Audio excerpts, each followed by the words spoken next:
Chapter 12. Shri Sadguru said, "The splendid glory of the sadhus is beyond words. It is certain that even a great scholar cannot explain it in its entirety. Even the great Narada, with his unlimited spiritual inner glory, could become a Bhagavattama only because of eating sadhus' remnants. These are the different stages by which people attain spiritual well being as a consequence of their association with sadhus.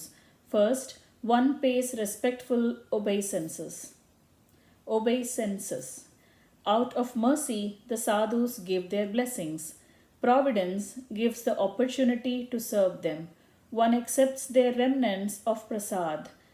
Then a keen interest in Bhagavata Dharma develops and one eagerly listens to the blissful accounts of Lord Hari.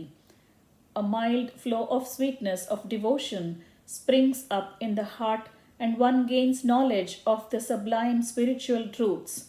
Finally, Prema Bhakti grows to a great height. At this stage, all worldly sufferings are eradicated. There lived a very noble man named Bodhendra, who was very famous all over the land. He was compassionate to all beings. He was a fortunate man, blessed with spirituality, and had clearly understood the inner philosophical import of all Shastras. He had a very ardent love for the Srimad Bhagavatam and was a great Rasika of the sweetness of the divine names. He had a large circle of devotees. He had unswavering Vairagya and was a staunch ascetic. He was courageous and hence very calm and unperturbed. He was very intelligent and wise and was a champion of the humble.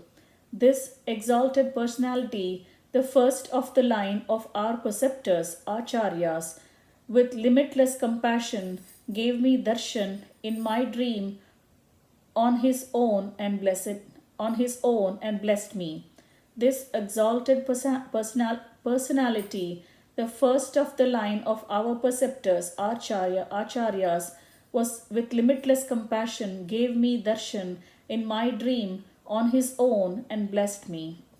Bodhendra, the exemplary ascetic, analyzed clearly all the Shastras and then mercifully composed many works stressing the importance of endless singing and chanting of the divine names. Once, that noted Yati was going from village to village to bless people with spiritual gains by initiating them into continuous chanting of the divine names. Shri Bodhendra Swamigal was clad in saffron and was wearing a long Urdhvapundra tilak on his forehead.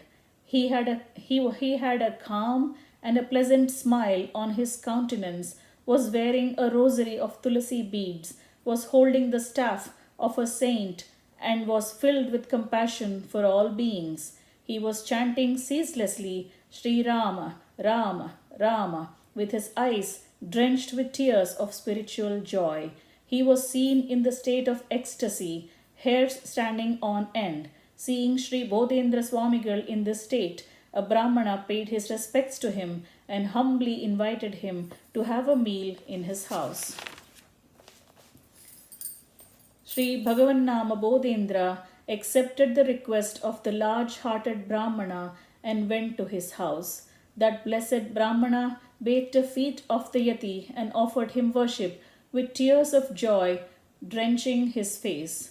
That Brahmana fed Bodhendra Swamigal with all earnestness and respect. While the sage was having his meal, he was sitting near him reciting Upanishads. In the meantime, the 5-year-old dumb son of that Brahmana sought various dishes by gestures. The compassionate Yatishvara became very sad to see that dumb child and he shed tears of sympathy. Alas, how will this child be able to do kirtan of the divine names of Sripati the Lord of Devi Lakshmi, the ocean of mercy. Is not the chanting of divine names the only panacea for men in this Kali Yuga who engage in varied sinful activities? Oh, this dumb boy will not be able to sing the divine names of Sri Hari. How will he attain spiritual well-being here and now? Thus, becoming sad, Sri Bodhendra Swamigal got up from his seat, washed his hands, and went to the veranda of the house. At that time, the Brahmana prostrated himself before the Swamigal with ardent devotion and tried to console him, saying that all beings of the world reap what they have sown in their previous births. After the ascetic left that place, without delay, the dumb boy eagerly took the remnants of his prasad. After the ascetic left that place, without delay, the dumb boy eagerly took the remnants of his prasad. Immediately, the boy gained divine knowledge and started dancing, singing the divine names Rama and Krishna with abiding devotion. Finding that young boy chanting the divine names thus, the Brahmana was surprised and he became immensely happy. From that day, approaching the preceptor, Sri Bodhendra, the boy rendered him all possible service with affection and became blessed with spiritual well-being. The seer presented him with a pair of his sandals and pleased him with kind words.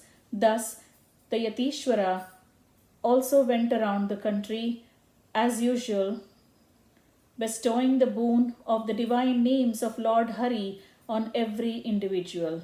One who honors the sadhu's remnants, which are not easily gotten and which have the sanctifying power, obtains the topmost supreme knowledge and develops unflinching devotion to Lord Shri Krishna. Thus ends chapter 12 entitled Bhagavannama Bodhendra